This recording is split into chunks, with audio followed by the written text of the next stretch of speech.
A u respektuan gjitha procedurat për licencimin si avokate të motrës së presidentes Vjosa Osmani?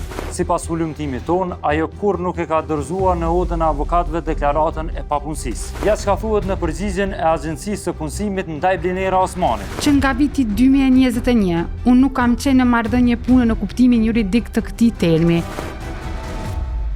Për me u licencu si avokat në Odën e Avokatëve të Kosovës, sigurisht që duhet të ndiqen disa procedura dhe duhet plotësuar disa kushte. Në momentin që bëni aplikimin për avokat, ju obligoheni që të bashkangjetni edhe vërtetimin që nuk jeni në marrëdhënie pune së bashku me deklaratën për mos ekzistimin e marrëdhënies së punës që është në kundërshtim me profesionin e avokatit. Kjo deklaratë, pra vërtetimi i papunësisë, që tregon se ju jeni të papunë në momentin e aplikimit për të licencuar si avokat, duhet të jetë dokument zyrtar që lëshohet nga Agjencia e Punësimit të Republikës së Kosovës. Këtë e ka konfirmuar edhe vetë Oda e Avokatëve, ku në një përgjigje për Gazetën Nacionale të datës 15 tetor të këtij viti thuhet se përveç dokumenteve të tjera të kërkuara gjatë aplikimit për licencim si avokat, kërkohet edhe deklarata apo vërtetimi i papunësisë, e cila merret në Agjencinë e Punësimit. Por si duket këto kushte vlejnë vetëm për dikë, ndërsa në disa raste bëhen edhe përjashtime, si në rastin e Blinera Osmanit, motrës së presidentes Vjosa Osmani.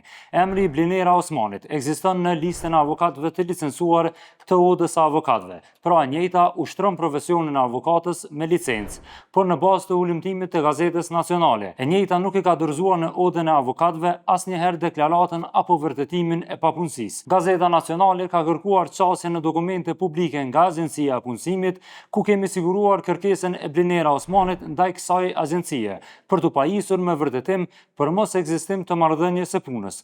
Kërkesa e Blinera Osmanit i është dërguar Agjencisë për Punësim me datë 18 korrekt të vitit 2023.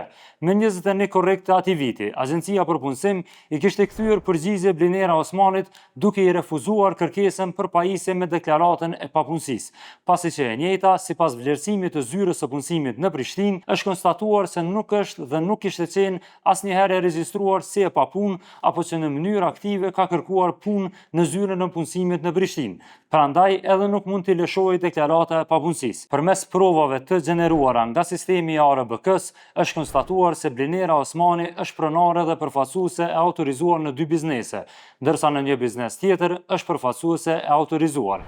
Kjo është e vërtetuar nga Zyra e Punësimit me 18 korrekt të vitit 2023, ku ishte konstatuar se në biznesin First Legal Solutions SHPK, Blinera Osmani është pronare ose aksionare dhe mban pozitën drejtor.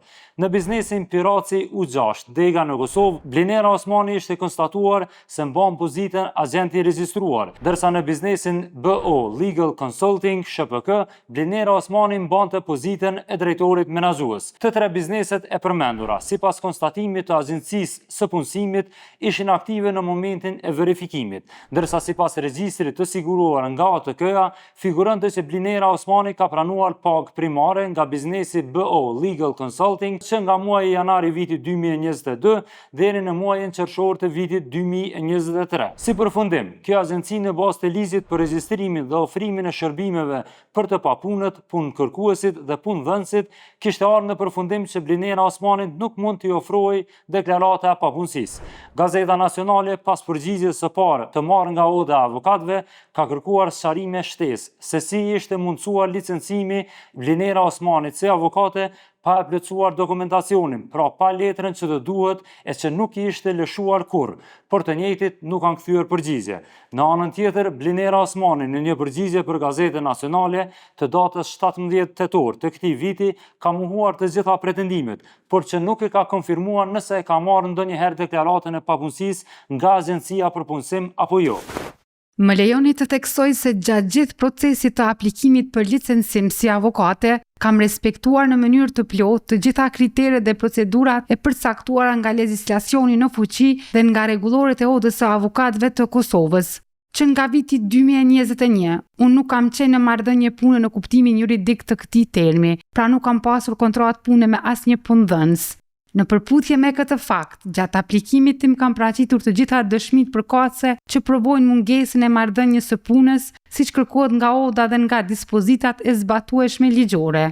Është e rëndësishme të sqarohet se sipas ligjit të punës dhe praktikës juridike në fuqi, marrëdhënia e punës krijohet vetëm përmes një kontrate pune të lidhur ndërmjet punëdhënësit dhe punëmarrësit. Prandaj punësia në aksionë në një shoqëri tregtare nuk përbën marrëdhënie pune dhe nuk krijon asnjë nga efektet juridike të saj. Të qenet aksionar në një subjekt juridik nuk mund të interpretohet si punësim, as në aspektin ligjor e as në atë material. Pra është njëjtë sikurse zotrimi i një prone të palojatshme që nuk përbën marrëdhënie pune. Zotrues i pronës pra nuk është marrëdhënie pune. Në rastin konkret, asnjë nga pronësitë e mia në aksione nuk ka qenë e natyrës së punësimit. Si rrjedhoj nuk ka ekzistuar asnjë pengesë ligjore apo faktike që të më ndalonte licencimin si avokate.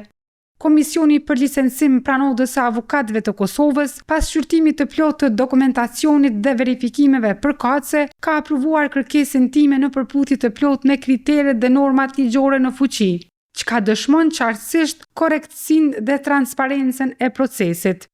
Duke qenë se pyetjet tuaja lidhen me çështje që prekin integritetin profesional dhe reputacionin tim, shpresoj që kjo përgjigje t'ju ndihmoj të pasqyroni saktë dhe drejt fakte e rrethana të verifikuara ligjërisht. Për të qenë plotësisht e qartë dhe korrekte, dëshiroj të theksoj gjithashtu faktin se në kohën e aplikimit dhe licencimit tim si avokate pranë Odës së Avokatëve të Kosovës, nuk kam zotruar asnjë pronësi në aksione të ndonjë kompanie. Si përfundim, i mbetet organeve kompetente dhe të përfshira në rast që të vlerësojnë nëse janë bërë shkelje gjatë procedurës së licencimit për Blinera Osmanin si avokate në Odën e Avokatëve. Ndërkas, sipas asaj që Gazeta Nacionale ka mësuar, Agjencia e Punësimit nuk ka lëshuar asnjëherë deklaratë të papunësisë për ata që nuk kanë plotësuar kushtet. Ndërkas Oda e Avokatëve gjithmonë është bazuar në dokumentet zyrtare të lëshuara nga Agjencia e Punësimit. Kështu që një rast i tillë mund të konsiderohet ndoshta edhe si pa precedent.